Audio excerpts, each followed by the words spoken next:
o mejor dicho, no demuestra esa fe, ¿no? Hay un quiebre de la fe en Raskolnikov. Entonces, la E no puede ser clave precisamente por ese detalle, ¿no? Porque en el fragmento no se aborda ese tema ni se muestra, ¿no? Solo se muestra la actitud, eh, digamos, contraria a la moral de Marmeladov, ¿no? Por eso no es la clave, ¿no? ¿Sí? ¿Me dejó entender ahí? Sí, profesor. Y la 4, la respuesta es la C y yo puse la, ¿por qué no puede ser la? Ya, ¿por qué no puede ser la correcto? Eh, Gary, por favor, ¿podrías darme la opción de compartir pantalla? Sí, para poder mostrar las preguntas. En todo caso lo voy a escribir aquí.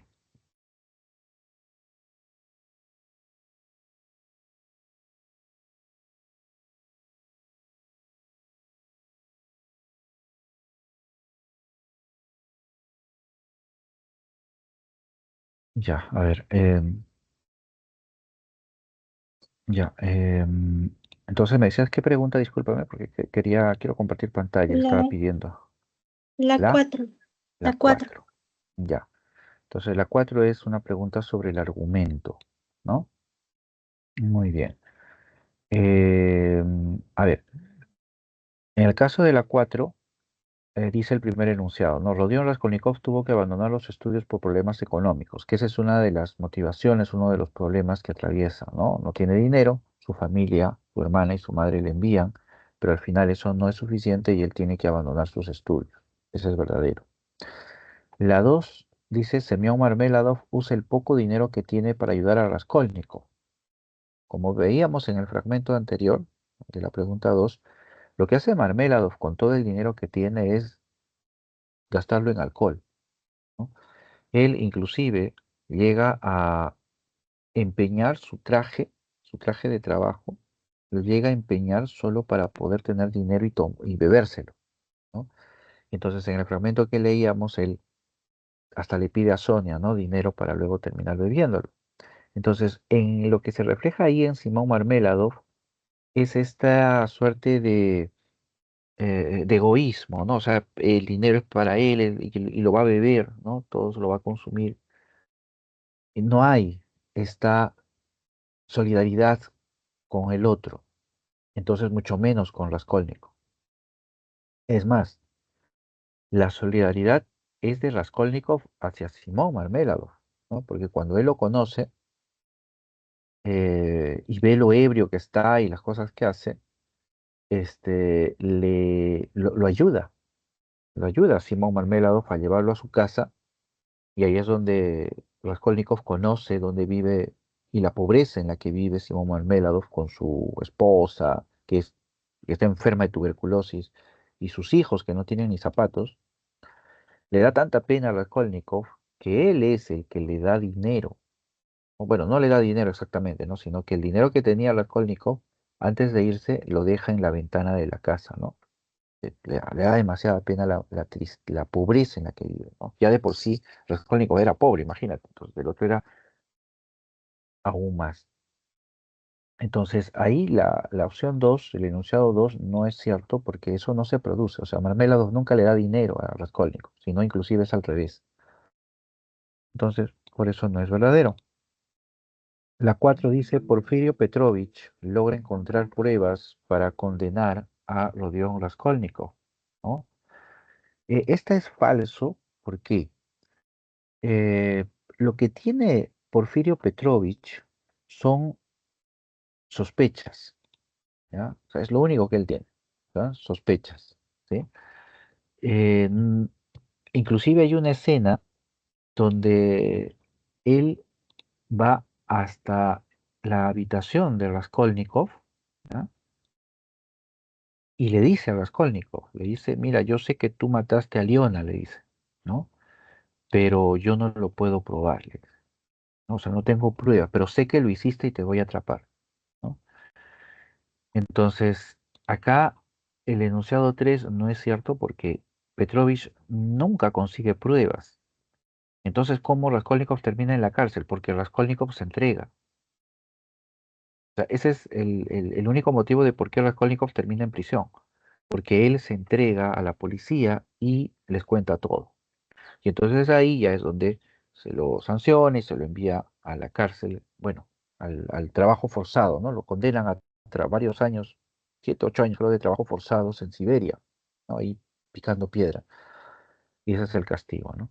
Entonces la 3 por eso no es la clave, ¿no? Porque, repito, Petrovich nunca descubre eh, lo que Raskolnikov había hecho, sino que lo sospechaba, obviamente. O sea, sospechaba porque ya tenía más o menos una idea, una conexión con algunas cosas. Sí, y sobre todo sospechaba por la culpa del propio Raskolnikov, Mm. porque en la soberbia de Raskolnikov, ¿no? Él, por ejemplo, ¿no? Su amigo, el amigo de Raskolnikov, ¿no? Eh, mm, uy, se me fue el nombre del chico este. Eh, el estudiante, igual que él, su amigo, conoce a Petrovich, y cuando Raskolnikov se entera, le dice, oye, ay, preséntamelo. Y él lo lleva a la casa de Petrovich, y ahí lo que quería Raskolnikov era, según él, ¿no? Quería averiguar cuánto el detective conocía del crimen, y Raskolnikov quería ver si él podía llevarlo a una pista falsa, ¿no? Es decir, se creía tan superior, ¿no? A todo mundo que creía que podía manipular, ¿no? A Petrovich, ¿no? Entonces va y lo visita varias veces inclusive, pero eso es lo que a Petrovich le despierta la sospecha, ¿no? O sea, ¿por qué la reacción de Raskolnikov? ¿Por qué la conducta misma de Raskolnikov que muchas veces se presentaba pues alterado, nervioso, ¿no? Y eso cada vez va provocando o va despertando en Petrovich las sospechas, ¿no? Ese es el punto. Ajá, entonces acá estaba buscando el nombre del amigo de Raskolnikov. Uy, ¿verdad? Se me ha ido. Ahí lo tengo, ¿cómo que no lo tengo ahí? ¿Mm? Am,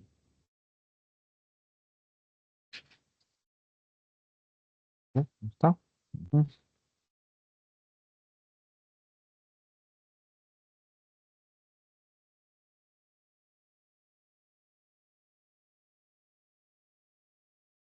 Bueno, a ver, se me va a ir apareciendo, se me ha ido, ahorita me voy a acordar. Qué bárbaro, se me fue realmente el nombre, ¿no? Ya, bueno, la segunda, la cuarta. La cuarta dice, ¿no? Sonia Marmeladov acompaña a Raskolnikov durante su condena en Siberia, ¿no? Esto es cierto, ¿no? Esto es cierto. Cuando Raskolnikov es sentenciado y enviado a Siberia, Sonia es la única que lo va a acompañar. Razumikin, ese es el nombre, ya se me vino a la mente. Razumikin es el nombre del amigo de Raskolnikov, el que le presenta a Petrovich. Entonces, volviendo al enunciado 4, ¿no? Sonia lo acompaña, ¿no? Hasta Siberia, ¿no?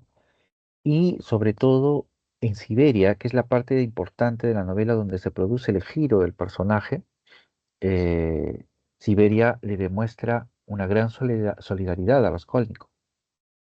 Lo cuida, le lleva de comer, etcétera. Y no solamente ve eso, Raskolnikov, sino que Sonia es buena con todos, o sea, con los demás prisioneros. Les ayuda, los atiende, inclusive hasta les hace favores, ¿no? Le envía mensajes de su familia, los comunica, y todo el mundo empieza a estimar bastante a Sonia, ¿no? Entonces, ese desprendimiento, sobre todo hacia él mismo, va despertando en Raskolnikov el sentimiento de amor hacia Sonia, ¿no? Un sentimiento que Raskolnikov descubre más adelante, ¿no? Cuando Sonia un día deja de ir, entonces Raskolnikov se angustia, ¿no? Y cuando vuelve ella, siente pues esa alegría, y ahí se da cuenta de que él sí puede sentir amor por otra persona, ¿no? Que era lo que en gran medida diferenciaba a Raskolnikov, según él, ¿no? Porque él, como se creía el hombre extraordinario, pues el hombre extraordinario no anda sintiendo compasión y amor por los demás, ¿no? Entonces ahí es donde Raskolnikov siente que, que vuelve nuevamente a humanizarse, ¿no? Que es posible esa esperanza, ¿no? Y ahí es donde acaba la novela, ¿no? Cuando Raskolnikov se redime, ¿no? Vuelve nuevamente a recuperar su fe, ¿no? En la última escena ahí vemos a Raskolnikov en su celda con la Biblia, ¿no?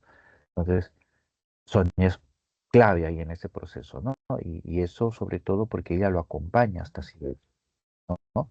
Entonces, el enunciado 4 por eso es verdadero, ¿no? ¿Mm?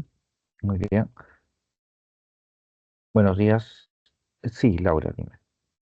Mm, y la número 6, que la respuesta es la D, ¿por qué no puede ser la B? Ya, muy bien, vamos, correcto. Ajá. María Celeste, buenos días. Estamos ahí respondiendo algunas de las preguntas. A ver, vamos a las 6, ¿no? Ahí la respuesta es la D. ¿Y por qué no puede ser la E? Me dijiste, ¿no? No, la B. Ah, la B. Ujú. Ya. Ujú. A ver.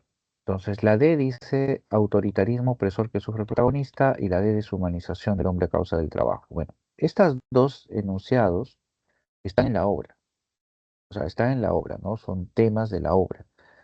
Pero acá la pregunta, recordemos siempre, nos pide sobre el fragmento. Entonces veamos si en el fragmento está presente esos dos temas.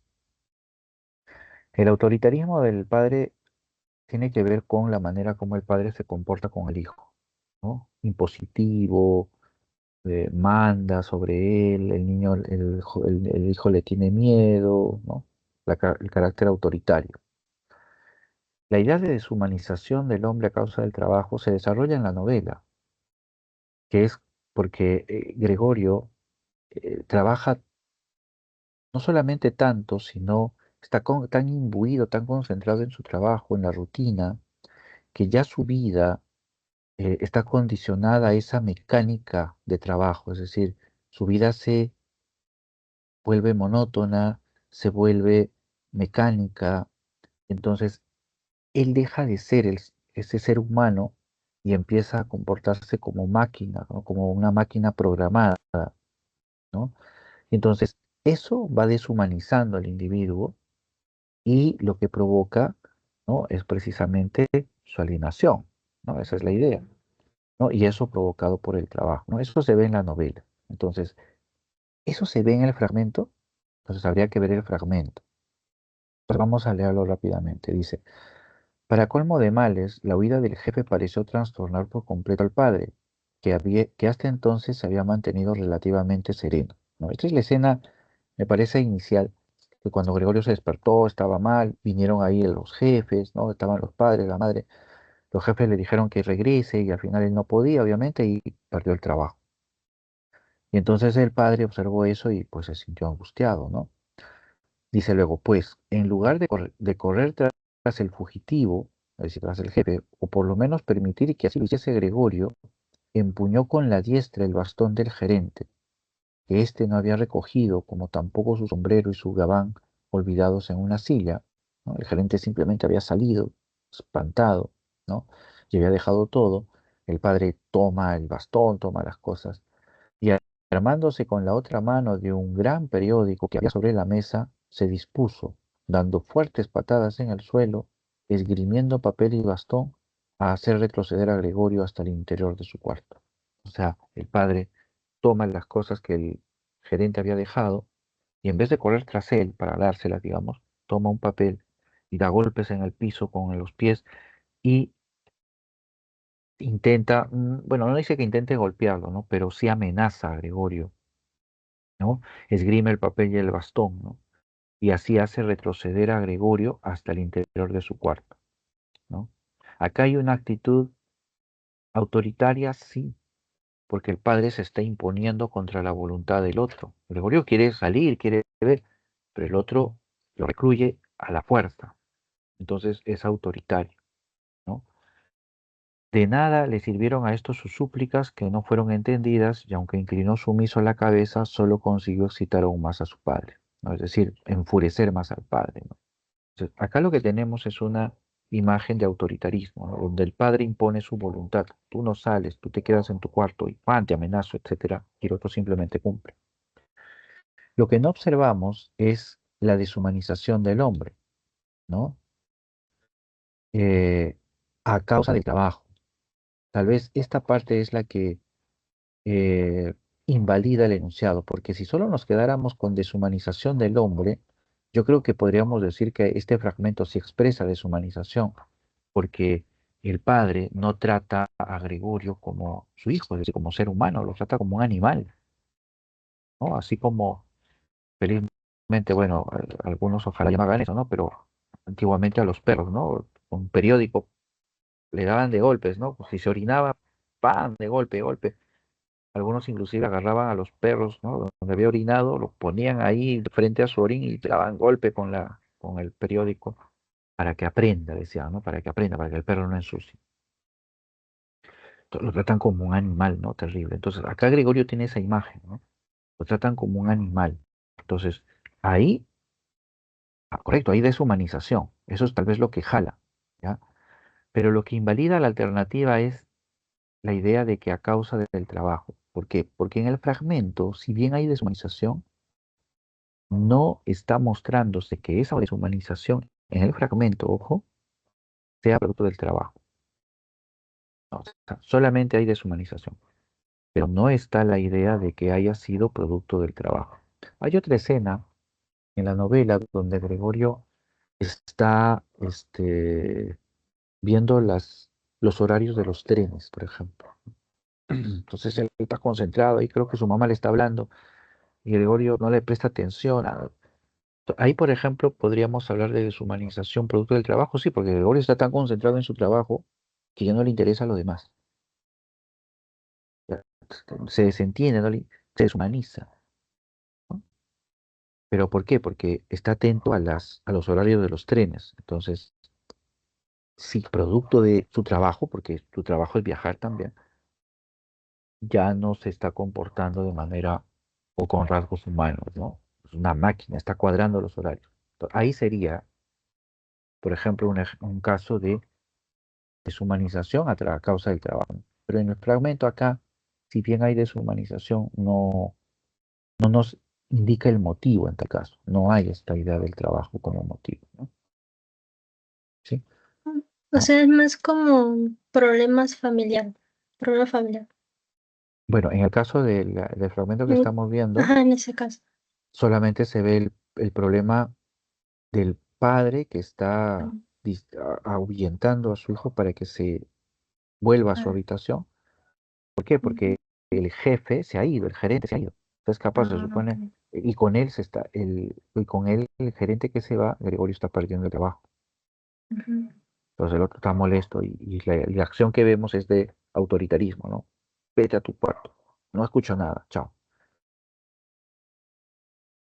Pero no hay esta idea de que el trabajo deshumanice al sujeto, ¿no? Porque, repito, deshumanización se puede ver ahí, pero no que el trabajo lo haya provocado en ese fragmento. La novela sí lo vemos, pero en ese fragmento no. Ok, gracias, profesor. Muy bien, Laura. Sí, María Celeste, ¿qué tal? Estábamos acá conversando sobre algunos aspectos de esta semana. No sé si tienes alguna duda, alguna pregunta puntual. Puede ser sobre esta semana o sobre las semanas anteriores también. Si no funciona tu micrófono, puedes escribirlo por el chat también. ¿Ya? ¿Mm?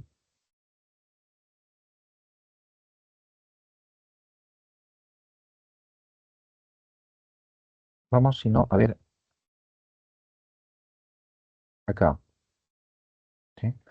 Vamos a ir resolviendo, si no, los ejercicios de todas maneras. Si por ahí surge alguna inquietud, alguna duda, ¿ya? Me van, me interrumpen o me escriben por el chat. Sí, correcto, ahí, correcto, María Celeste, ajá. Entonces yo voy a ir resolviendo las preguntas, ustedes van cotejando y vamos absolviendo algunas dudas, ¿ya? Muy bien. Eh, Pregunta número uno, dice, marque la alternativa que completa de manera correcta el siguiente enunciado, ¿no? El realismo europeo del siglo buscó la objetividad a través de tanto, es decir, acá el enunciado me está diciendo cómo, de qué manera los escritores del realismo buscaron alcanzar la objetividad en la representación. La objetividad tiene que ver en el realismo con la representación fidedigna de los ambientes. Pueden ser ambientes sociales, ¿no? Los históricos, ¿no? Los escenarios y demás. Pero ¿cómo logra el realismo esa objetividad, es decir, esa representación fidedigna? ¿No? Lo logra a través de la descripción detallada, ¿no? Es decir, los escritores buscan, ¿no? describir minuciosamente los ambientes o los personajes o las relaciones, ¿no? Con la intención precisamente de brindar una imagen completa de ese hecho. Ahí está la objetividad, ¿no? La objetividad es un término que alude al objeto, ¿ya? Es decir, como sujetos, nosotros siempre estamos mirando el objeto, ¿no? Yo miro, por ejemplo, mi entorno y demás, ¿ya?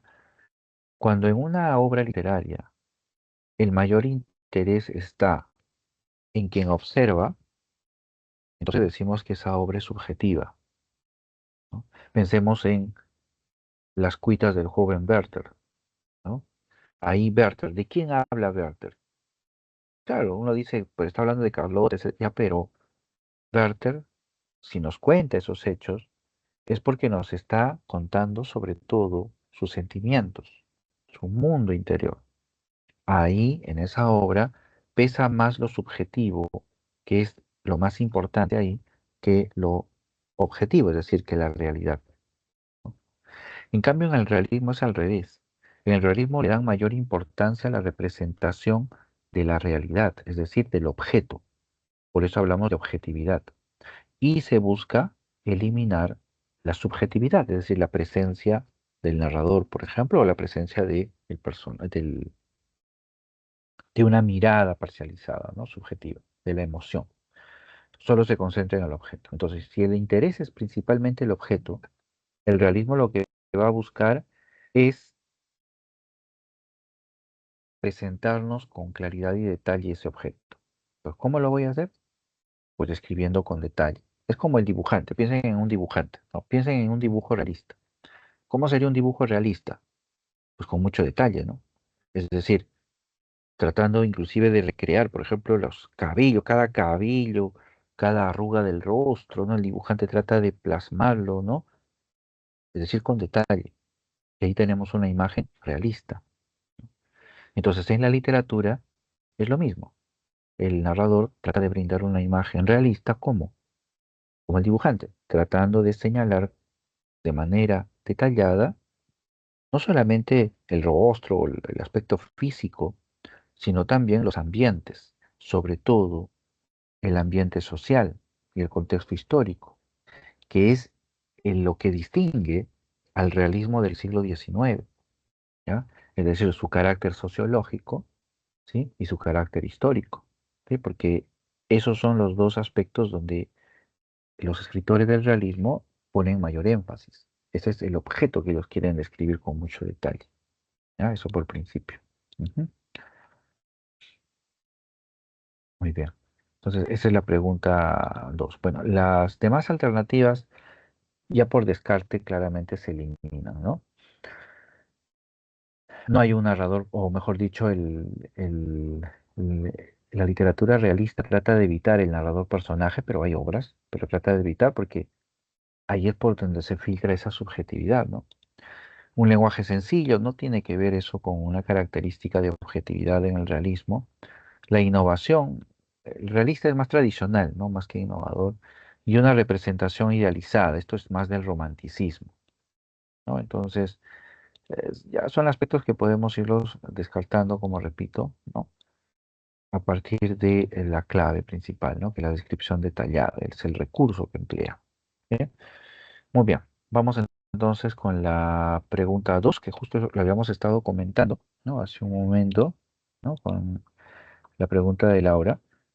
Así que lo describimos rápidamente, ¿no? Aquí tenemos una pregunta de tres momentos.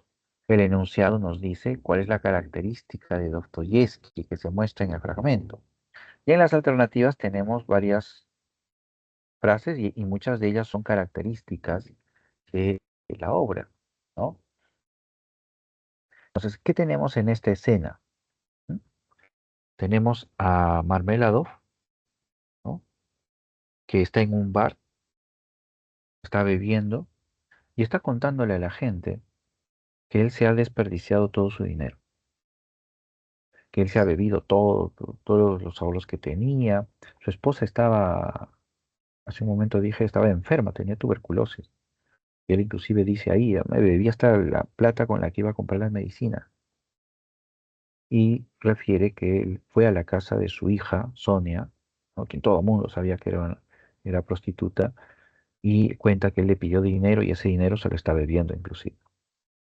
Entonces, en esa escena, en ese ambiente está Raskolnikov, quien hasta ese momento está escuchando.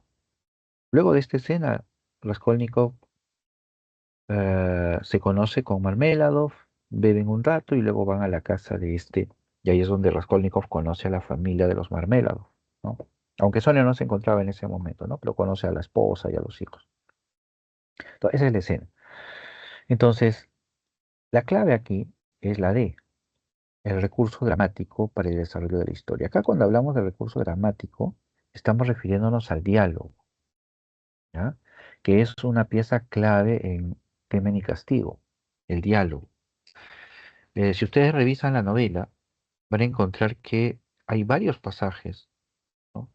Amplios, 6, 7 páginas, donde únicamente encontramos a los personajes conversando, nada más, conversando. ¿Y por qué esto es relevante? Porque con con esa conversación, el autor no solamente nos muestra los personajes, sino que también desarrolla la historia. Nos va contando los hechos que ocurrieron. O sea, el diálogo no es usado solamente como un recurso para mostrar al personaje, repito, sino como una forma de desarrollar la historia. Entonces el autor prescinde del narrador. El narrador ya no interviene para contar la historia porque los personajes la están contando a partir del diálogo que tienen. A esa estrategia o ese recurso, ¿no? Estamos llamando el carácter dramático de la obra, ¿ya? Y con esto estamos aludiendo, por ejemplo, al género dramático. Recordarán ustedes, el género dramático, representación, pero recuerden también desarrollo de la historia mediante el diálogo de los personajes, es decir, una obra dramática, una obra teatral, desarrolla la historia a través de la conversación de los personajes, ¿no? Entonces, eso es lo que vemos nosotros acá, ¿no? El diálogo de donde Marmelado nos está contando lo que ha pasado, etcétera. Entonces va llevando la historia a través de su conversación, ¿no? Muy bien. ¿Por qué no los demás? A ver, ¿por qué no? Si bien en la escena se muestra degradación económica, ¿ya? Porque Marmelado está ahí gastando en alcohol todo, esta alternativa se invalida porque dice de diversos personajes. Tal vez lo podríamos aplicar a toda la novela, ¿no? Pero no a este fragmento, porque en este fragmento no se habla de degradación económica. En todos, por ejemplo, tenemos acá dos personajes y de los dos, si bien los dos son pobres, por ejemplo, este, no se muestra en el caso de Raskolnikov la degradación económica. O sea, es pobre, sí sabemos, pero una cosa es tener, digamos, no tener dinero y otra cosa es la degradación económica, es decir, cada vez la caída más profunda, ¿no? En la pobreza. Eso no, en el caso de Raskolnikov no. Sí, en el caso de Marmeladov, ¿no? Porque él, repito, está bebiendo, se está gastando toda la plata, o sea, está en una degradación económica. Pero aquí en el fragmento Raskolnikov no. No, es pobre, sí, pero no está en degradación. Luego la B dice el análisis del conflicto interno en el protagonista. El conflicto interno, el análisis del conflicto interno es una característica central en la novela, ¿no? Es lo que la hace una novela psicológica. Pero el análisis psicológico o el análisis del conflicto interno que se muestra en el fragmento no es de Raskolnikov, es de Marmeladov. Porque a través de lo que dice Marmeladov y de las acciones, ¿no? De tomar el alcohol, ¿no? Con el dinero, que era pues para las medicinas, que era pues para la familia, nos está mostrando un gran cinismo, ¿no? ¿No? El Marmeladov, en medio de su pobreza, muestra un enorme cinismo, ¿no? Eh, y eso es parte de su conflicto, ¿no? Por ejemplo, hay una escena posterior a esta, que es cuando eh, Raskolnikov acompaña a Simón Marmeladov a su casa y sale la esposa de Marmeladov, ¿no? Y lo toma del cuello, y lo ahorca y lo arrastra hacia el fondo de la casa. Y el narrador describe cómo Marmeladov está feliz. O sea, es como si él estuviera realizando un acto heroico, ¿no? Mira, me tomé todo el dinero y me van a castigar, ¿no? Y de eso se sorprende a Raskolnikov, ¿no? De ver ese grado de cinismo, por ejemplo, en el personaje. Entonces, sí hay un análisis del conflicto interno, pero no es de Raskolnikov, porque Raskolnikov es el protagonista. Aquí estamos centrándonos en Marmeladov, y Marmeladov es un personaje secundario. Entonces, por eso, este no es la clave, ¿no? Porque no se refiere al protagonista, sino a Marmeladov, ¿no? Principalmente. Ajá. La C dice el predominio de la descripción del ambiente social. Bueno, creo que eso queda clarísimo, ¿no? Probablemente haya sido la primera opción que ustedes eliminaron, ¿no? Porque no hay descripción del ambiente, ¿no? O sea, si ustedes, este, si uno dice, si yo les dije, oye, esto es un bar, es difícil inferir que están en un bar acá porque no se describe el ambiente. Se menciona una mesa, ¿no? Las botellas, ¿no? Pero bien podría ser la casa de uno, ¿no? No sé, o algún otro lugar, pero es porque no se pone mucho énfasis a lo que es el ambiente acá, ¿no? Entonces, no podemos hablar de que hay una descripción, ¿ya? Es más, acá dice del ambiente social, peor todavía. Eso quiere decir de los grupos sociales, ¿no? Aquí no hay ninguna descripción de los grupos sociales. Hay escenas en la novela donde se describen, ¿no? Esas diferencias sociales, ¿no? Por ejemplo, eso se ve muchísimo con el personaje de Catalina, creo se llama, ¿no? El personaje de Catalina, ¿no?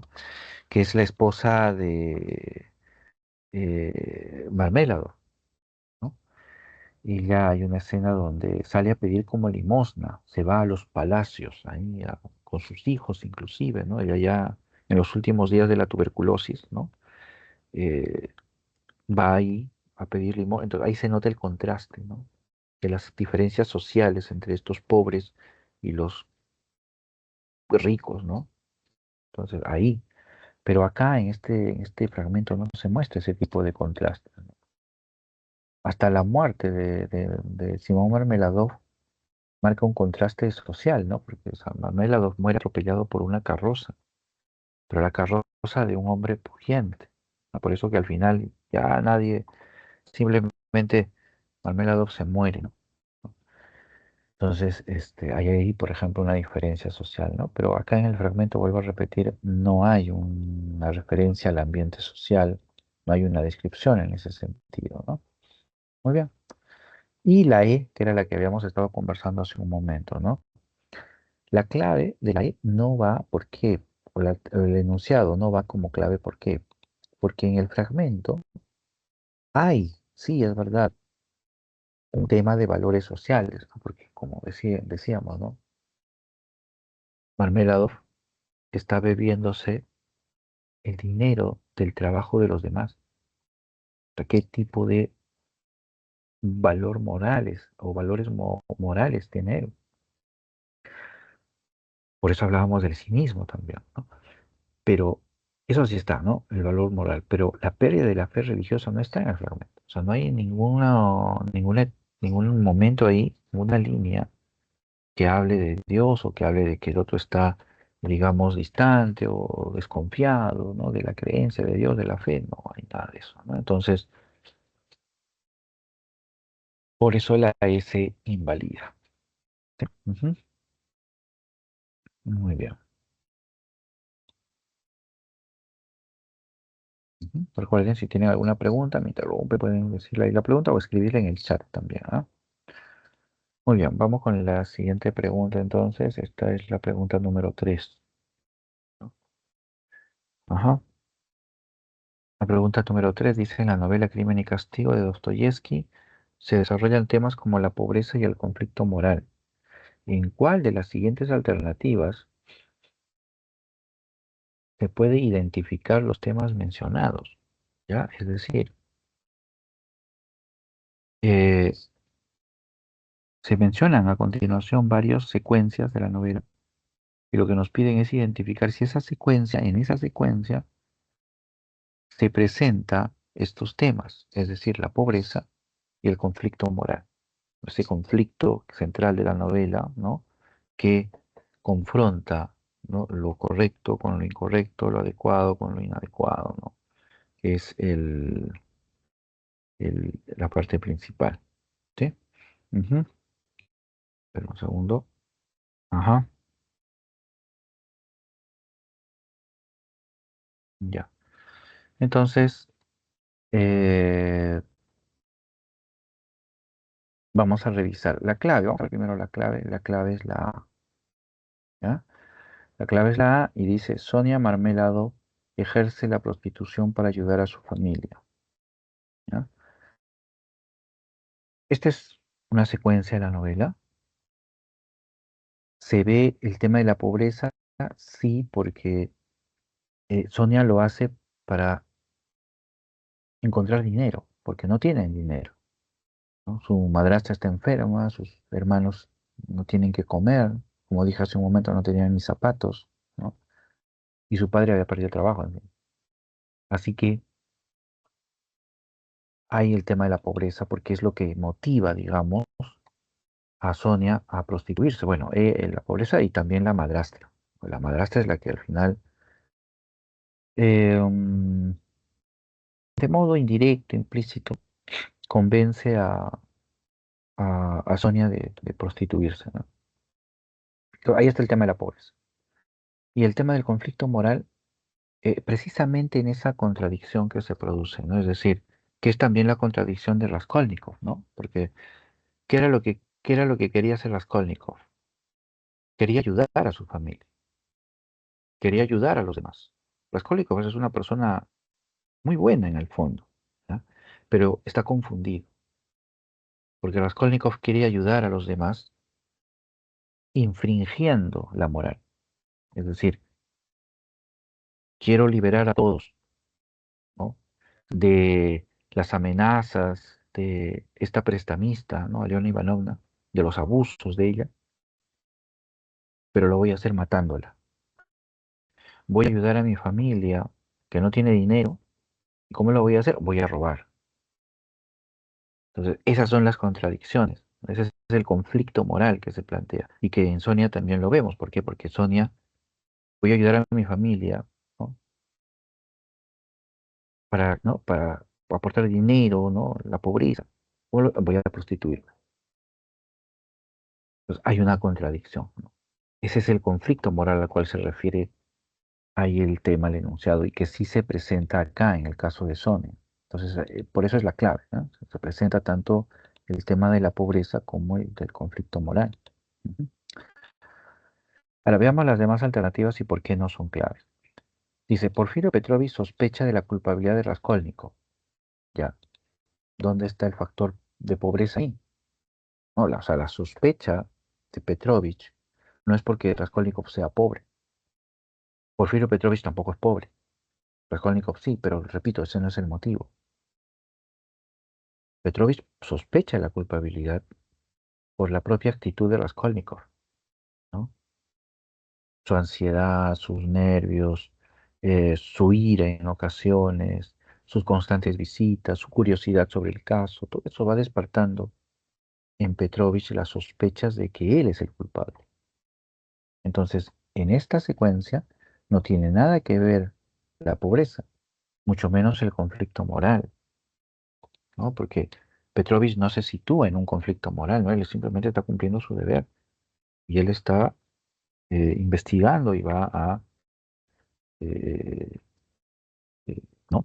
Va a perseguir o va a tratar de capturar a Raskolnikov ahí. Entonces, no tiene que ver ni con el tema de pobreza ni con el tema de conflicto moral. La C, Semyon Marmeladov, el bebedor, muere atropellado por un caballo. Esa es la escena que les estaba mencionando hace un momento, ¿no? Él muere atropellado. ¿Hay un conflicto moral ahí? No, no, o sea, no hay un conflicto moral. Estamos llamando a este conflicto, esta crisis que se produce a la hora de decidir entre lo bueno y lo malo, ¿ya? A la hora de contraponer esa decisión entre lo bueno y lo malo, que es lo que hace Raskolnikov, ¿no? Quiero ayudar, pero mato. Quiero ayudar, pero robo. Igual Sonia, ¿no? Quiero ayudar, pero me prostituyo. Hay una contradicción. ¿Qué es lo bueno? ¿Qué es lo malo? ¿Es bueno robar para ayudar a otros? ¿Es bueno matar a uno para ayudar a otros? Ese es el conflicto, ¿no? Entonces, en la C no hay conflicto moral ahí, ¿no? Es bueno que lo atropellen, ¿a quién ayuda? O sea, ahí no hay conflicto moral. Lo que sí hay es tema de pobreza, sí, porque Semyon Marmeladov, justo les estaba mencionando hace un momento, ¿no? Es atropellado por un carruaje, ¿no? De esos grandes, finos, ¿no? Y en esa escena se representa, ¿no? La tragedia de la miseria, de la pobreza, ¿no? Al final lo matan y nadie hace nada, ¿no? El carruaje se va simplemente, como si Marmeladov no existiera. Sí hay un tema de la pobreza, hasta del conflicto social, ¿no? Pero no hay un tema de moral acá, ¿no? En la muerte de Simón Marmela, ¿no? Ujú. Y en la D dice, ¿no? Rodion Raskolnikov decide entregarse y confesar su crimen, ¿no? Ujú. Ya, aquí, a ver, un segundo, ajá. Tampoco vamos a encontrar nosotros ni tema de pobreza, tal vez conflicto moral, tal vez, ¿ya? Porque Raskolnikov, ¿por qué se entrega? Claro, parte de la explicación es por Son, porque eh, explícitamente Sonia le dice, ¿no? Y le dice porque Raskolnikov, Raskolnikov quiere paz. El problema es que después de que mató a Leona y a su hermana, porque la mata a las dos, Raskolnikov entra en una crisis profunda, de angustia, delirio de persecución, pesadillas, de todo. Entonces no sabe cómo escapar de eso. Y cuando ve a Sonia y le cuenta eso, Sonia le dice, ¿no? Desde su percepción cristiana, ¿no? Sonia le dice, es que tienes que pagar tus culpas. O sea, la única forma de encontrar paz es reconocer los pecados y aceptar las consecuencias. Entonces, tú quieres paz, entrégate a la policía. Entonces, al final Raskolnikov se va a entregar a la policía. Entonces, ¿podemos hablar ahí de un conflicto moral? Sí, posiblemente, sí podríamos hablar, ¿no? Raskolnikov está, porque es el conflicto moral el que está enfrentando ahí Raskolnikov a la hora de entregarse a la policía, ¿no? Porque es asumir que lo que hizo estuvo mal, cuando él creía que estaba bien. Pero tema de pobreza no. O sea, porque Raskolnikov no se entrega por ser pobre, ni con eso demuestra su pobreza, ni tampoco está representando la pobreza. Entonces, por eso la D no es clave. Vamos con la E, dice Pulqueria, que es la madre de Raskolnikov, le pide a su hijo que abandone la ciudad. ¿Por qué? ¿Por qué le pide eso? Porque se ha enterado que el otro había asesinado, ¿no? Pero entonces no le está diciendo eso para que eh, no le está diciendo eso porque sea pobre, ¿no? ¿Hay un conflicto moral? Quizás sí, ¿no? Ahí sí, ¿no? Porque al final el otro es un asesino y le está diciendo que sea un conflicto moral, ¿no? Pero no hay pobreza aquí, no hay el tema de la pobreza, ¿no? No es un motivo, no es un... No, entonces por eso no es la clave, ¿no? Ujú, ujú, correcto. Muy bien. Entonces vamos a la 4, que era justo la que habíamos estado trabajando hace un segundo, ¿no? Y esta ya la trabajamos, ¿no? Solamente para destacar, ¿no? Acá en la 1, ¿no? Con respecto al argumento, eso es un hecho que sucede. Raskolnikov abandona sus estudios, él estudiaba Derecho. La 2, eh, Marmeladov nunca ayuda con dinero a Raskolnikov, o sea, es al revés en tal caso. La 3, Petrovich logra encontrar pruebas para... Petrovich nunca encuentra pruebas contra Raskolnikov. Tiene sospechas, sí, y muy fuertes, pero nunca llega a demostrarlo. O mejor dicho, nunca llega a encontrar esas pruebas. El motivo por el cual Raskolnikov es tomado prisionero, sentenciado y etcétera, es simplemente porque él, Raskolnikov, se entregó a la policía. Eso fue todo. Y la 4 es verdadero, ¿no? Porque Sonia acompaña a Raskolnikov hasta Siberia, ¿no? En una muestra de desprendimiento, de amor hacia él. Y eso es lo que Raskolnikov al final va a reconocer también, ¿no? Ujú.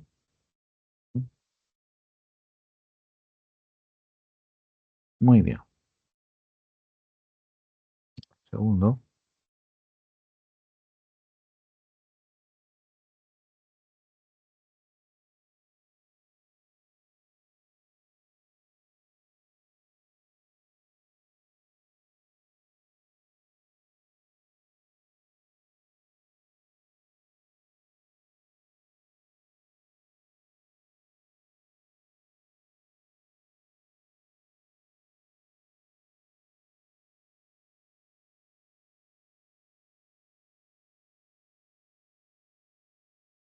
Ya. Muy bien. Vamos con las 5 entonces. La 5 dice, ¿no? Una de las principales innovaciones técnicas utilizadas en la narrativa del siglo XX es, que consiste en, bueno, acá está apuntando ya, salimos del tema del realismo, salimos de Raskolnikov y estamos ingresando a la narrativa del siglo XX, ¿no? Que se distingue sobre todo por su innovación, ¿sí? Por eh, rechazar, digamos, eh, rechazar las formas tradicionales, ¿no? de la narración. Entonces, en las alternativas, aquí la clave es la B, la ruptura del orden lógico, ¿no? Que se refiere a la mezcla de los planos temporales de forma no lineal, ¿no? Es decir, los relatos que regularmente se contaban, tradicionalmente se contaban de manera cronológica, aquí ya no, ¿no? Aquí, por el contrario, se subvierte la secuencia, ¿no? Para relatar la historia, ¿no? ¿No? El caso más emblemático es Cien años de soledad, ¿no? La novela nos cuenta como historia desde la fundación de Macondo hasta la destrucción de Macondo, ¿no? Pero cuando uno abre la novela, el narrador empieza contando la historia desde más o menos la mitad de la historia, más o menos, ¿no? Cuando habla del coronel Aureliano Buendía frente al pelotón de fusilamiento, etcétera, ¿no? Y luego de ahí nos lleva hacia los antecedentes, y así. Ese es un rasgo de la nueva narrativa, ¿no? De la narrativa del siglo XX. Ujú. ¿Por qué las demás no son claves? Porque la linealidad del relato es lo contrario, o sea, no es una técnica de la narrativa del siglo XX, es una técnica de la narrativa tradicional. Y repito, ¿no? La narrativa del siglo XX se contrapone a la narrativa tradicional. Entonces, por eso la A no va. La C, el uso del narrador omnisciente. Esta también es una característica de la narrativa tradicional, la del siglo XIX, la tradición que supera precisamente los escritores del siglo XX. Entonces, no va. La D, el empleo del monólogo interior. Esta sí es una técnica que está presente en los narradores del siglo XX, ¿sí? Y es una técnica distintiva inclusive, ¿no? El uso del monólogo interior, ¿no? Definimos rápidamente, ¿no? El monólogo interior es esta técnica a través del cual se busca recrear los pensamientos, es decir, el mundo interior, sentimientos, pensamientos del personaje a través de la escritura. Es decir, trato de recrear en la escritura el mundo, esto de los sentimientos y pensamientos del personaje, ¿no? Entonces, el monólogo frente a esa situación se muestra complejo, ¿no? Se muestra complejo precisamente por la naturaleza, digamos, interna de los personajes, ¿no? De cualquier persona, ¿no? Pensamientos, emociones. Pero ¿por qué no es la clave? Si esta es una técnica que sí forma parte de la nueva narrativa, lo es por el segundo miembro, ¿no? Porque acá nos está pidiendo una definición, ¿ya? ¿Cuál es la característica y cómo se define? Entonces, acá la definición de monólogo interior es el problema, porque el monólogo interior no es mantener una conversación directa con el lector, es la recreación escrita de los pensamientos, las emociones, es decir, del mundo interior del personaje. Entonces, no hay una conversación entre el narrador y el lector, eso no es monólogo interior, entonces, por eso no es la clave. Y la E no es la clave porque em, acá dice el narrador parcial. El narrador parcial es una característica de, de esta nueva narrativa del siglo XX, sí. Es una innovación y es un tipo de narrador que inclusive va en contra del narrador omnisciente. ¿Por qué? ¿En qué se diferencia el omnisciente del parcial? Un narrador omnisciente es un narrador que abunda en la información porque conoce toda la historia, conoce todo, o sea, tiene un conocimiento absoluto de la historia. En cambio, el narrador parcial, como su nombre lo dice, tiene una mirada y un conocimiento parcial, ¿ya? Porque muchas veces es un personaje, en ocasiones son personajes, ¿no? Pero no necesariamente, eso también hay que tenerlo en cuenta, no necesariamente es un personaje, ¿ya? Entonces, dice acá, presentar un personaje ajeno a las acciones principales, ¿ya? Esa no es la definición de un narrador parcial. La definición de un narrador parcial es la voz que se concentra solo en lo que observa, nada más en lo que se observa. En cambio aquí me está hablando de que se trata de un personaje ajeno a la historia y eso no es así, ¿no? No es la definición del narrador parcial. Entonces por eso la clave de la E, o mejor dicho, la alternativa E no es clave. La borramos. Ujú. Muy bien. ¿Mm?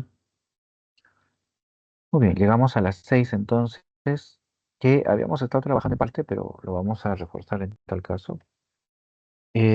Acá nos pide identificar el tema de el fragmento que se presenta en Franz Kafka, de Franz Kafka.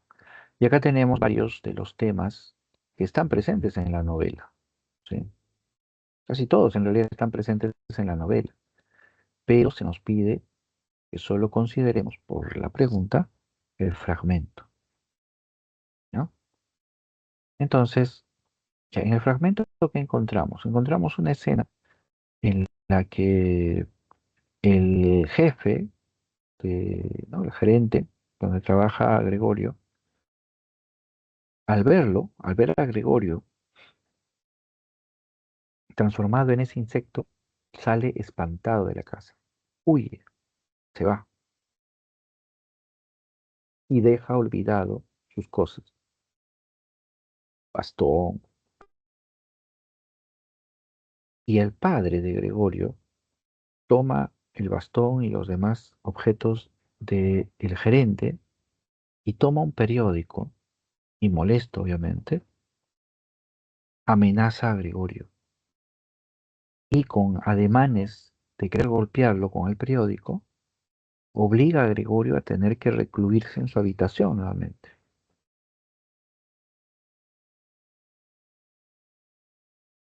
¿Qué es lo que estamos viendo ahí? Estamos viendo una escena de autoritarismo, ¿no? Una escena en la que el personaje, en este caso el padre, se impone con violencia también al hijo, ¿no? Porque la amenaza ya es una violencia. Entonces, el protagonista sufre un autoritarismo opresor, claro, porque lo reprime, ¿no? Él quiere caminar, ¿no? Gregorio quiere caminar, pero al final el padre lo envía a la habitación, lo envía con amenazas. El otro no le queda más que obedecer simplemente. Entonces es un ejemplo de autoritarismo, ¿no? En este caso representado por el padre, sobre todo. Muy bien, ¿por qué no son las otras alternativas? La A dice explotación laboral de los personajes diferentes. Bueno, ¿hay explotación laboral en la novela? Claro, se puede debatir, ¿no? La imagen de cómo trabaja Gregorio, luego cómo trabaja el padre. Podría ser. Pero acá en la escena no se aprecia eso. En la escena simplemente es lo que acabamos de describir. El gerente huye, el padre amenaza, Gregorio se esconde en su habitación. O sea, no hay algún otro dato que nos hable sobre la explotación laboral, que sería, por ejemplo, la imagen, repito, ¿no? de Gregorio viendo cómo va a viajar o viendo al padre trabajando tanto que llega tan extenuado a la casa que se queda dormido sobre su cama sin siquiera sacarse la ropa de trabajo, para luego solo despertar y listo, y levantarse e irse directamente al trabajo. Ni siquiera se muda de ropa, ¿no? Con la misma ropa. Entonces, esa sería una escena de explotación, por ejemplo, ¿no? Podríamos decir, pero la que acabamos de ver, donde el padre amenaza a Gregorio, es una de explotación laboral, ¿no? B, la explicábamos, ¿no? Deshumanización del hombre a causa del trabajo. En el fragmento hay deshumanización, sí, porque el padre lo trata como animal a Gregorio, pero el motivo no es el trabajo, ¿no? El motivo es porque Gregorio ha espantado a la gente y ellos lo ven y es el diferente y por eso les produce esa sensación de rechazo, ¿no? Que Gregorio es expulsado. La C dice alienación del hombre a causa de la vida laboral. Bueno, este es un tema de la novela, ¿no? La explotación del hombre que provoca la alienación, ¿ya? Es decir, la deshumanización del individuo. Pero aquí, nuevamente, como veíamos en el enunciado B, no es la clave. ¿Por qué? Porque no está presente lo que aquí se señala como causa. Eh, sí, la vida laboral. Claro, el Gregorio es alienado porque ha perdido su esencia. En ese sentido sí va, pero no hay aquí, en ese fragmento, la explicación de que esa pérdida de Gregorio se deba a la explotación laboral. En el fragmento, ¿ya? Siempre acostumbrémonos en las preguntas de este tipo, solo pensar en el fragmento, ¿ya? A menos, claro, que en el texto se indique lo contrario, ¿no? Pero solo el fragmento. Y la E no es clave porque dice rutina burocrática impuesta sobre el sujeto moderno. Eh,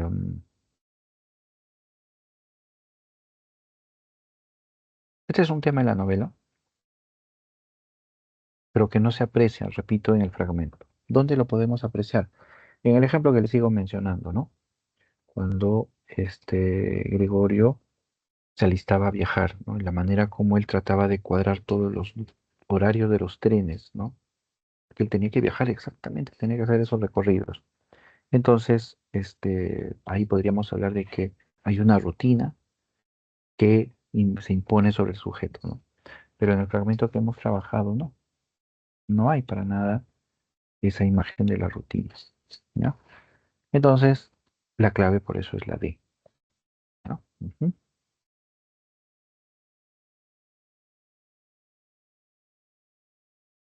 ujú, muy bien. Llegamos entonces a la pregunta 7. Pero hasta acá, recuerden, si hay alguna pregunta, pueden ustedes activar el micrófono o plantearla por el chat, ¿ya?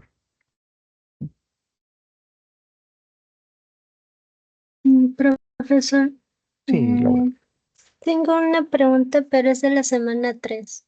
perfecto, no hay problema. Ujú, dime. Eh, es de, mm, es número 7. La respuesta es la D, pero yo puse la D. Allá. Voy a descargar el archivo, lo tengo acá. A ver, semana Ya. 3. Acá está. Ujú, ahí está. ¿Se ve la semana 3? Creo que ya se ve, ¿no? No tengo Sí, sí sabe. Ah, ya. Ya, entonces, ¿qué pregunta era? La 7. La 7. Ya, ahora voy a esto de acá. Ya. Ujú, ujú, ya, vamos con la 7.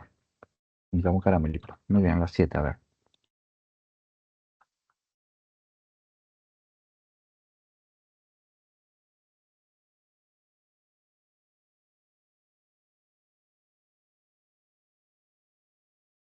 Ya, acá está. Ujú. Ya, esta pregunta es sobre las cuitas del joven Berta. ¿No? Tú tienes la duda con respecto a la clave es la Ah, D. ajá, Ah, ya, ¿por qué es la clave? sí. Ya, muy bien. Entonces, acá se nos pregunta en torno a, ya, solamente identificar si es correcto o no es correcta la afirmación. Entonces hay que ir al texto. 13 de julio, recordemos que el texto es un conjunto de cartas, ¿no? Que escribe Werther. Dicen, no, no me engaño, leo en sus ojos negros el verdadero interés que le inspiran mi persona y mi suerte. Conozco y en esto debo confiar en mi corazón que ella, bueno, se refiere a Carlota, ¿no? Oh, dice, podré y me atreveré a manifestar con estas palabras la dicha celestial que me embarga. Sé que me ama, dice. Soy amado. Si vieras cómo me quiere ahora, si vieras, te lo diré, porque tú sabrás comprender si vieras lo mucho más que valgo a mis propios ojos desde que soy dueño de su amor. En esta presunción o sentimiento de nuestra relación verdadera, ujú, ya, Werther lo que está haciendo aquí es hablar de Carlota, ¿ya? Pero notemos cómo Werther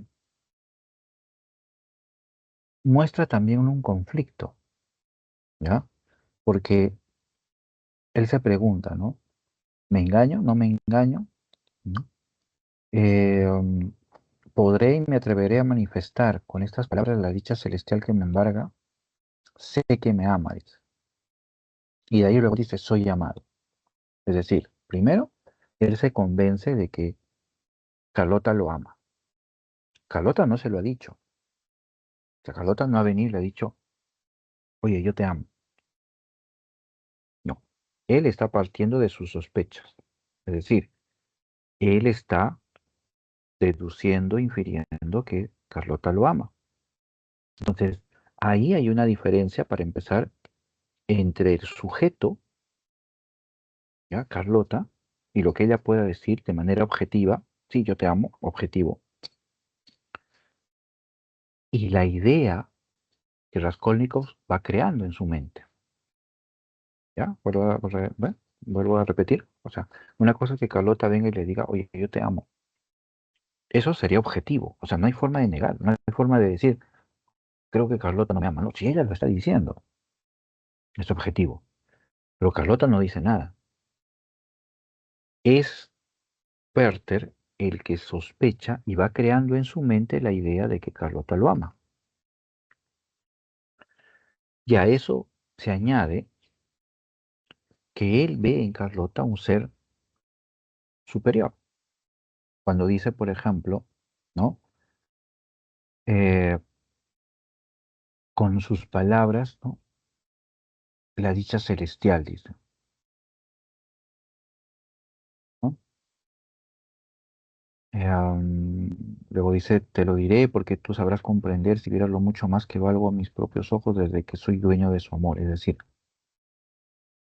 como ella lo ama, según él vale mucho más, dice, mucho más. Entonces es una como suerte de fuerza enorme. ¿Por qué es lo que estamos viendo aquí? Un proceso de idealización, porque el personaje va estableciendo un hecho no por la realidad misma, sino por las ideas que él va generando en su mente, ¿no?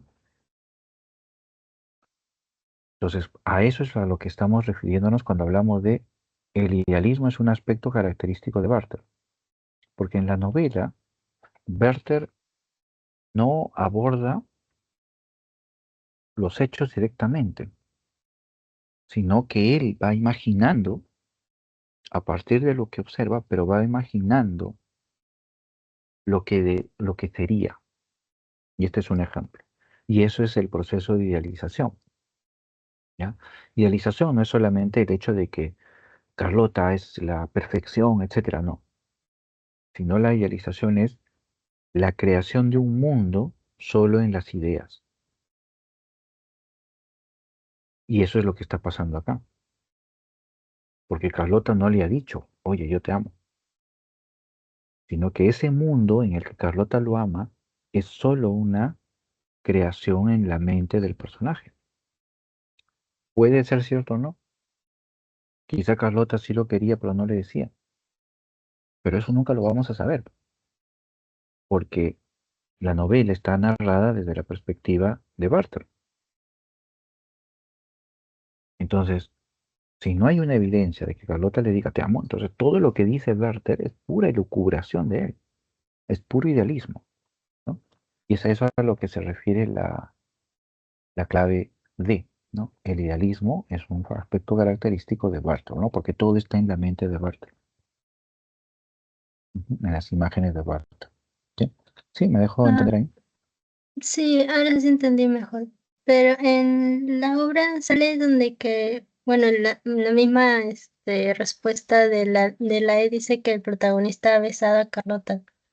Pero es porque él fue el que la besó o ella lo besó a él. Bueno, para responder esa pregunta, hay que tener en cuenta, repito, que gran parte de la novela está narrada por el propio Werther, ¿no? Entonces, todo lo que nosotros podamos recoger de información ahí es porque Werther nos lo dice. Entonces, no hay un punto de comparación que me permita salir de la mirada de Werther. No hay un error omnisciente que me diga, y Werther hizo esto y Carlota hizo esto, y entonces uno como lector puede decir, ah, mira, yo creo que puede pasar esto o no. Sino que todo, como está en la mirada de Werther, en lo único que podemos confiar es en lo que dice Werther. Eso es lo único. Entonces, en esa escena que tú señalas, ¿ya? Werther narra el momento en el que los dos se besan, ¿ya? Producto, ellos estaban leyendo una composición muy sugestiva además, y ahí se besan. Para Werther es un beso mutuo, pero ¿cómo lo podemos comprobar? O sea, no podemos objetivamente decir si Carlota lo quiso besar o no. Para Werther es sí, pero esa es la impresión de Werther, ese es el problema. ¿Me dejo entender? O sea, no podemos decir, sí, Carlota lo quiso besar y luego por eso lo bota de la casa. Mira qué malvada, como lo bota de la casa si lo besó. Es que esa es la mirada de Werther, ¿no? El Werther no va a decir, no, yo la besé a la fuerza y por eso, y por eso me votó y por eso no le entiendo. O sea, porque Werther va idealizando, ¿no? Va idealizando. Eso es lo que se muestra ahí. Justo estaba viendo si tenía mi versión de la novela cerca, pero no creo que no la tengo acá. No, pero eso es lo que sucede, ¿no? No sé si con eso explico tu pregunta. Sí, o sea, como tal no hay nada concreto, o sea, objetivo. Entonces Mm, todo es más que todo cómo lo cuenta ahora. Esa es la palabra que diferencia el romanticismo del realismo, ¿te das cuenta? No Claro. hay objetividad, entonces uno no Ajá. puede dilucidar ahí. En cambio, fíjate en Dostoyevsky. Dostoyevsky nos sitúa a nosotros, a través del narrador, delante de los personajes. Y entonces nosotros vemos, por ejemplo, en la escena que vimos en otra pregunta, donde está Marmeladov, ¿no? Contando. que se está bebiendo todo el dinero de su hija, etcétera. Entonces nosotros vemos lo que hace y lo que dice, lo oímos, o lo leemos, y a partir de ahí nosotros podemos inferir lo que está pasando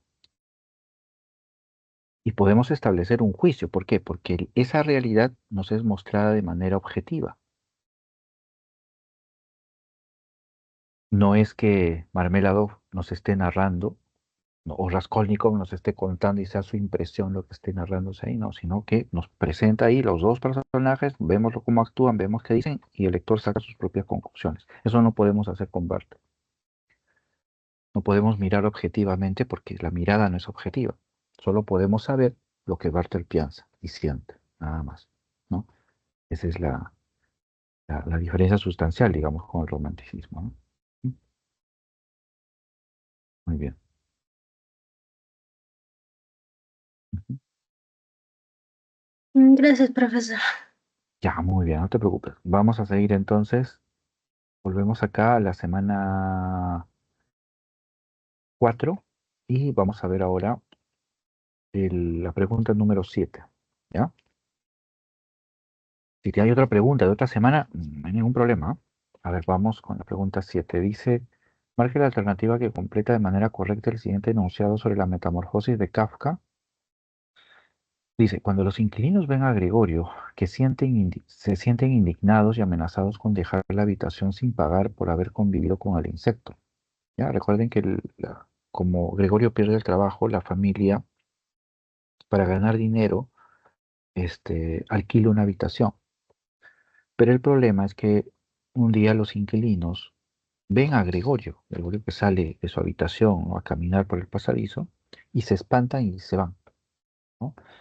Eh, y eso es lo que se está narrando, ¿no? La madre ve esa escena y siente, dice, indignados, y los inquilinos amenazan con dejar la habitación sin pagar. Bueno, luego se van a ir también, por haber convivido con el insecto. Ante ello, la hermana indicó a sus padres la necesidad de deshacerse de Gregorio, ya que era un tormento que perjudicaba a aquellos que sí trabajaban en el hogar.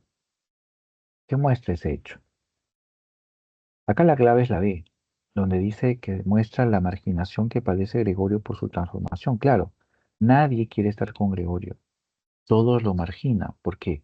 Porque Gregorio era peligroso, porque Gregorio era un malvado, porque Gregorio los iba a devorar, los iba a comer, iba a destruir la casa, ¿no? Simplemente por su aspecto, simplemente porque era diferente. Ese es el único motivo. O sea, no hay ningún otro motivo de por qué en la otra escena, en la otra secuencia, el gerente sale asustado, los inquilinos protestan y quieren irse, y Grete eh, eh, decide, ¿no? Este, o les pide a los padres que se deshagan de Gregorio. O sea, es eso, simplemente porque es diferente, ¿no? Lo marginan y lo rechazan. Eso es lo que se muestra ahí, correcto. ¿Por qué las demás claves no son alternativas? Pero ¿por qué las demás alternativas no son claves? El autoritarismo de la familia impuesto sobre el protagonista. Aquí no hay ningún autoritarismo que se esté expresando. Es decir, nadie en esta escena no se están imponiendo sobre Gregorio. Después sí, obviamente, ¿no? Cuando al final Gregorio queda encerrado en su habitación. Pero acá no, en este segmento no, ¿ya? A lo sumo, pero no es una muestra de autoritarismo, porque al final la hermana le está pidiendo al padre, no está diciendo que lo encierren y esa es su decisión, o están tomando la acción ya de encerrarlo, deshacerse de él, no, simplemente está diciendo, está pidiendo, casi preguntando. Entonces no va pues esto, ¿no? No va. La C dice las formas de explotación impuestas por el sistema capitalista, ¿no? Aquí, sobre todo, no va tampoco, ¿no? ¿Por qué? Este, mm, Porque no hay explotación en la escena. Lo que hay es marginación, rechazo. La explotación es pues someter al individuo a un trabajo forzado, ¿no? Obligarlo a... Pero acá no. Que simplemente Gregorio salió, se espantaron, los amenazan, la hermana le dice que se deshagan, listo. No hay explotación. D. Alienación del sujeto moderno entregado a la producción. Aquí podría haber tema de alienación, sí, es en la imagen de Gregorio, porque la imagen de Gregorio convertido en insecto es símbolo de la alienación, ¿ya? Es símbolo de la alienación. Entonces sí hay tema de alienación. Lo que no hay es el motivo, porque aquí el enunciado dice que esta alienación se produce o se genera porque el personaje se entrega a la producción, es decir, el trabajo.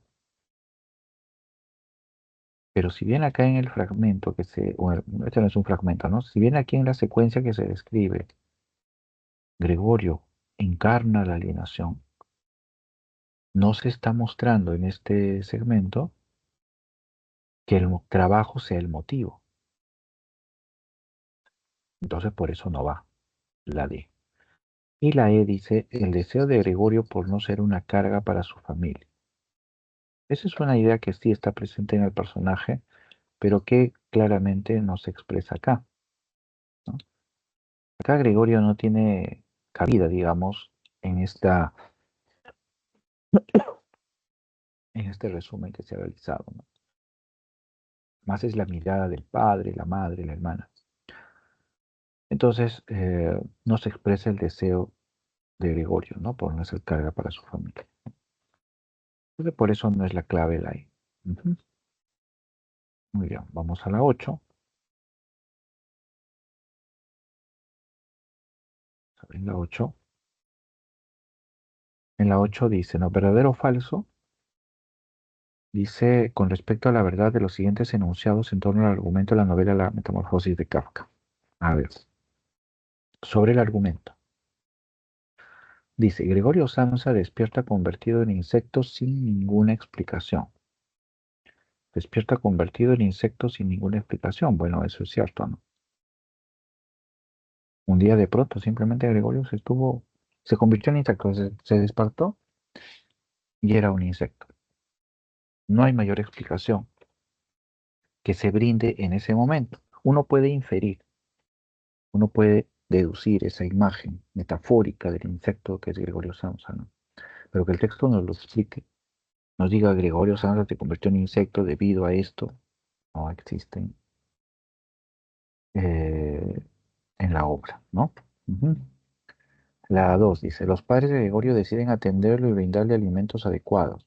Bueno, la escena anterior, bueno, los dos fragmentos que se han leído, esta de la escena y luego la del padre con el periódico, definitivamente invalidan esta alternativa, ¿no? O sea, los padres no tenían deseos de atenderlo, de brindarle alimentos o de protegerlo, ¿no? Porque para ellos era que se desapareciera, ¿no? Era lo mejor para ellos, según ellos, ¿no?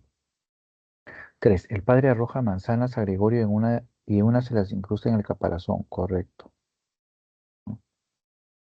Precisamente en esa furia por lo que había ocurrido con los huéspedes, es que el padre toma un,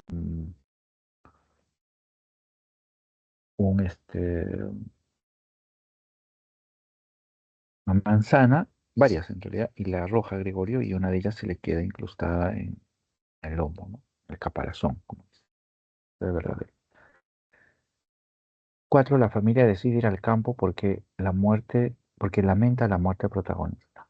Bueno, la familia sí sale de la casa, va al campo, pero no para lamentarse o no porque se esté lamentando de la muerte de Gregorio, sino porque, eh, puedo expresarlo así, ¿no? Porque están felices, porque se le fue este, la carga que ellos consideraban que era Gregorio, ¿no? Y ahora ven con esperanza, digamos así entre comillas, el futuro, ¿no? Que planean qué van a hacer, van a comprar una casa, el trabajo. El padre ya está planeando que su hija se case, etcétera, ¿no? Todo, claro, no por el bien de ella, sino porque de ese modo van a conseguir más dinero, ¿no? Con quién se va a casar, etcétera, ¿no? Entonces, no, la familia no se lamenta ¿no? De la muerte de Gregorio, ¿no? Todo lo contrario, ¿no? Casi lo festejan, ¿no? Entonces, ahí la clave por eso es la I, ¿no? Ujú. Muy bien, con esto hemos llegado aquí hasta la pregunta 8. No sé si tendrán alguna otra duda, si no, problema, para poder, en el caso, reforzar alguna de las ideas.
Profesor, tengo una pregunta, pero es de la semana 2. Perfecto, está Ah, bien. bueno. De eso Ah, se trata este bloque. Ujú. ¿Qué pregunta es que es? en A ver, mi, déjame ver. es que en mi caso solo tengo una hora de clase, por eso. No te preocupes, justo para eso es este bloque de consultas académicas. Acá tengo la semana 2. ¿Qué Mm. pregunta es? La 4. Acá está. Ya.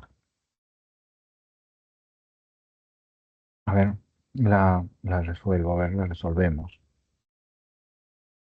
Dice, en el siguiente fragmento de la Odisea de Homero, ¿qué tema desarrollado en la obra se aprecia? Ya, entonces hay que leer el fragmento, no hay otra, y ver luego las claves. Dice, y la soberana ninfa acercóse al magnánimo Odiseo, luego que hubo escuchado el mensaje de Zeus. Ah, ya. Esta es la escena donde Calipso ha recibido el mandato de Zeus, ¿no?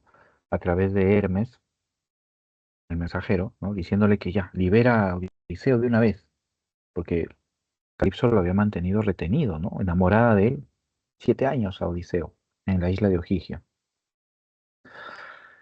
Entonces ella va y le va a decir a Odiseo ya que se puede ir, pues, ¿no? Dice, lo encontró sentado en la orilla, no se había secado sus ojos de llanto, y su dulce vida se consumía añorando el regreso. El regreso sabemos que él iba rumbo a Ítaca, ¿no? Había terminado la guerra de Troya y él estaba regresando a Ítaca. Puesto que ya no le agradaba la ninfa, aunque pasaba las noches por la fuerza en la cóncava cueva junto a la que lo amaba sin que él lo amara, sin que él la amara, durante el día se sentaba en las piedras de la orilla, desgarrando su ánimo con lágrimas, gemidos y dolores, y miraba al estéril mar derramando lágrimas, ¿no? Estaba sentado ahí en las piedras mirando el mar, mirando seguramente hacia donde estaría Ítaca. Muy bien. Entonces, ¿qué es lo que observamos acá? La clave, dice, es la E, ¿no? Y es lo que se muestra, ¿no? Porque él está observando el mar precisamente porque desea seguir su viaje de regreso, ¿no? Y lo mira con avidez por la imagen que se describe ahí, ¿no? Varios días, solo durante los días, él se iba y se sentaba a observar y se ponía a llorar y se desgarraba en su ánimo. Entonces, eso quiere decir que él lo hacía con intensidad, con avidez, por eso dice, ¿no? Entonces, sí, por eso es la clave. ¿Por qué las demás no son claves? Dice, la astucia y la inteligencia del héroe griego. Claro, sabemos que esa es una característica de Odiseo, pero esa característica se demuestra aquí. Acá solamente vemos a Odiseo sentado, contemplando el mar y sin poder volver. Eso es todo. Otra sería si fuera, por ejemplo, la escena de Odiseo y las sirenas, ¿no? Donde le pide, ¿no? A sus hombres de nave, ¿no? Que se tapen los oídos, ¿no? Para que no escuchen el canto de la sirena y los hipnotice. Y donde le piden a él que lo aten al mástil del barco, ¿no? Pero sin los tapones de oído, ¿no? Porque él quiere oír ese canto. Entonces, ahí hay muchos elementos que tienen que ver con la astucia y la inteligencia del personaje. Ese sería un ejemplo, pero acá no. Acá solamente, repito, está Odiseo mirando el mar, añorando Ítaca. Entonces no basta, ¿no? Porque hay que, repito, ¿no? Siempre concentrarnos en el fragmento, ¿no? Lo que se va a pedir siempre es el fragmento. Ajá. Luego la B dice, la protección incondicional de la diosa Hera, ¿no? La protección incondicional de la diosa Hera. Em, Acá se habla de Zeus, se habla de la ninfa, ¿ya? Pero no se menciona ningún otro dios. Y además, la diosa que protege a Odiseo no es Hera, sino es Sí, Atenea. sí. Ah, Ajá. Ah, sí. entonces por eso Sí, sí, sí. no va. Ah, Luego, ujú, luego la C dice, ¿no? El poder incuestionable de la ninfa Calipso. ¿Ya? Em, claro, estamos con Calipso, que es la que ha retenido a- a Odiseo durante 7 años, lo ha convencido de que se quede, pero lo que no está evidente en el fragmento es que ella tenga un poder incuestionable. ¿Por qué?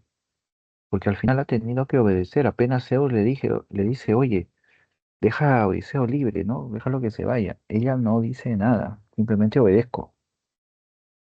Entonces su poder, que tiene un poder,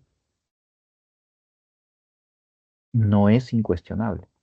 O sea, sí puede ser debatido, sí puede ser excluido, porque Zeus impone. Entonces, no hay un poder incuestionable acá en el caso de la ninfa Calipso. Y de las numerosas aventuras del rey de Ítaca. Bueno, Odiseo es rey de Ítaca, correcto, y le suceden una serie de aventuras, de verdad, pero en el fragmento no se narran esas series de aventuras, simplemente se está describiendo, vuelvo a repetir, la escena de Odiseo sentado mirando la playa, nada más y acongojado, ¿no? Triste.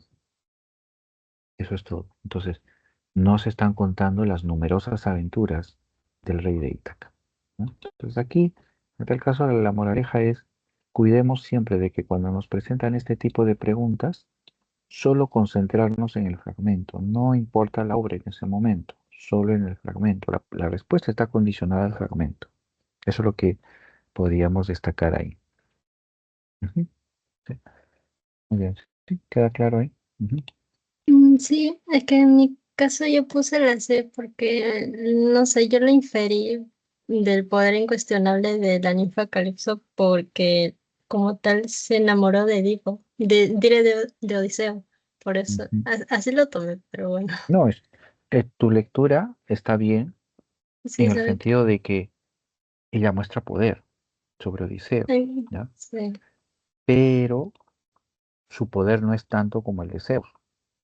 Y entonces ahí es donde la palabra incuestionable ya no tiene cabida. Porque Ujú. incuestionable sería que nadie pues la puede cuestionar, nadie le puede decir nada, ¿no? Ni Odiseo, ni Zeus, perdón. Pero sí, pues ella obedece a Zeus, entonces no es incuestionable su poder, ¿no? Ese es el Pero motivo. Zeus le dice que se vaya de la isla Odiseo porque Hera lo pidió. O sea, Hera le pidió a su padre. Atenea, Atenea, me confundo. Atenea se lo pide, sí. Atenea. Atenea de Atenas, acuérdate, Atenas, ¿no? Sí, Por sí, eso, sí. y se lo pide a Zeus, ¿no? Y, y Zeus accede, ¿no? Y ahí es donde le envía el mensaje a Calipso y Calipso simplemente tiene que obedecer, ¿no? Y libera a Ah, Odiseo, hasta le da las maderas con la cual Odiseo va a construir su nave para salir de la isla, inclusive. ujú. Ay, no, Muy bien, muy bien. Ya hemos llegado ya al final de estas 2 horas. ujú. Vamos a cerrar entonces recordando que hay consultas académicas también los días viernes de 7 a 8, los lunes de 7 a 8 y los martes de 6 a 8. ¿Sí? Muy bien. Muchas gracias Laura. Muchas gracias a todos y nos estamos viendo próximamente. ¿Sí? Hasta Hasta luego, luego. profesor. Gracias. Hasta luego.